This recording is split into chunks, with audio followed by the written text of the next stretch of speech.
In today's video, I'm going to teach you how to cancel your Google VO3 subscription. This quick guide will walk you through the process step by step so you can easily end your subscription without any hassle. To get started, the first thing you'll need to do is navigate to Google Gemini.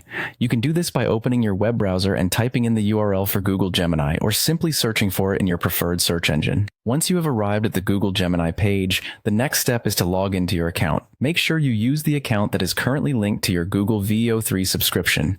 Enter your email and password, then hit the login button to access your account. After successfully logging in, you'll want to direct your attention to the top left corner of the page. Here, you'll find the menu button.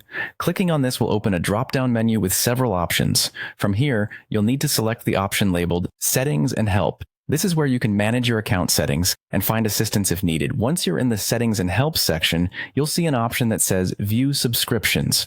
Click on this, and you'll be taken to a page that displays all your current subscriptions. Locate the Google VO3 subscription from the list. Now, pay attention to the top right corner of the page. You'll find a Settings button there. Clicking this will lead you to another set of options specifically related to your subscription settings. Among these options, look for the one that says Cancel Membership. Clicking on Cancel Membership will initiate the cancellation process. It's important to proceed carefully here to ensure that you successfully cancel your subscription.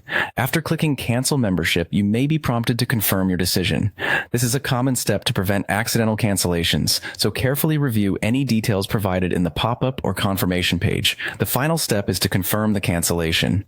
This might involve clicking a Confirm button or selecting from a list of reasons why you're choosing to cancel.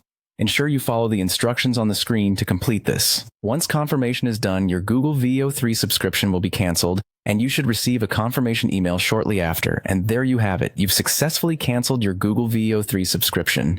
I hope this guide has been clear and helpful. If you have any further questions or need additional assistance, don't hesitate to reach out to Google Support or check their help pages for more detailed guidance. Thank you for watching, and I hope you have a great day.